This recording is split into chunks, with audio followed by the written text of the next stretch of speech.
Yeah. So, breaking news: Jon Jones gets pulled from UFC 200. It's just happened within the last couple hours, and me and my boy Vinny are sitting here stunned. Uh, man. Yeah.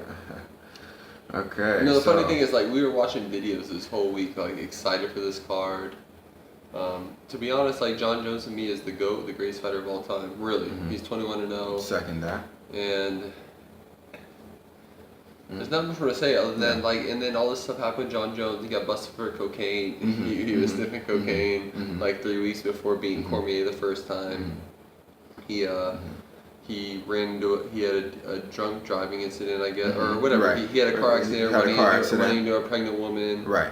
And So, he got pulled from. And the point is and we back Jon Jones. So we do. Through all this, it was kind of we're almost now right now on the eve, 4 days out of the fight.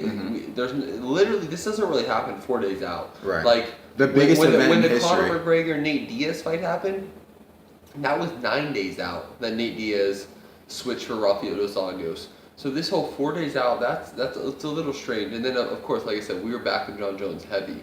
And I'm still a big Jon Jones fan, and Jon Jones is still the greatest of all time until somebody can beat that record.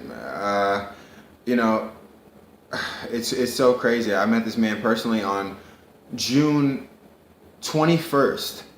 I shook this man's hand. And today's July 6th, so this was like 2 weeks ago. And he was tested on the 16th. So this was just 5 days before. And we just found out from Ariel Helwani, the biggest MMA reporter, the god of MMA reporting in MMA, said that it was no street drugs because of the outside testing by USADA. That it can't be a street drug. Right. So before we saw that tweet, we were like, it has to be cocaine and weed. Right. My boy thought it was coke, and I thought it was weed. Right. Or it would maybe a mixture of both. Whatever. Let's be real here. The real ones, we do this. You know what I mean? We get high. That's what we do. Let's be real. The greatest of all time. Let's be real. I mean, you think Michael Jordan wasn't partying after he won 6 rings? And y'all won't understand that until you see it. But again, and another thing is, people are real quick to cast stones at this man. People have no intention with MMA, or they have no clue what it takes to be a fighter or to be the greatest at anything, period. And people are quick to cast stones. We'll not be those people. People make mistakes. God bless Jon Jones. God bless Jon Jones. I'll say it again. God bless Jon Jones. People are quick to throw stones, and that's not right. Let me tell you what I think it is. I'm gonna break it down for you right now. So originally, it was Nate and Conor. It was scheduled for UFC 200, and Jon Jones is hitting his personal best at 600, deadlifting 600 pounds. He's working with some new strength and conditioning guys. To me, just from... First I'll say though, but Conor didn't want to go to a press conference. Conor didn't want to go to a press conference, and so they pulled him from UFC for media obligations. Hey, my G, you have to be here. They did. The only time they really ever did this was with Nick Diaz. He didn't show.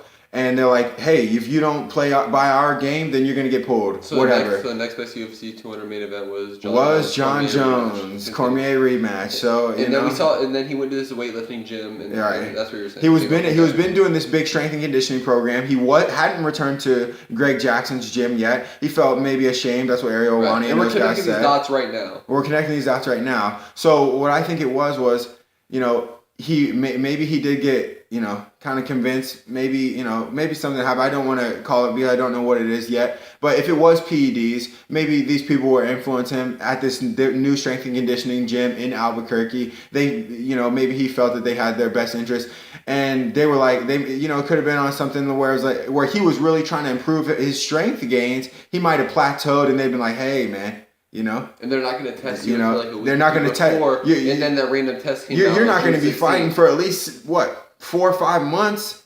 You feel what I'm saying? And I'm sure NFL guys get away with this all the time. They have certain increments of the off season where everybody knows they can, use performance enhancing drugs. Something that I'm highly against. But again, everybody makes mistakes. Now Anderson Silva's been caught. And it's a list of people. I mean, now USADA's really cracking down on a whole bunch of people, which I can appreciate as a fighter. I don't want to fight steroid heads, you know what I'm saying? But at the same time, man, I got love for Jon Jones. It's just sad to see. It's the biggest UFC event in history, man.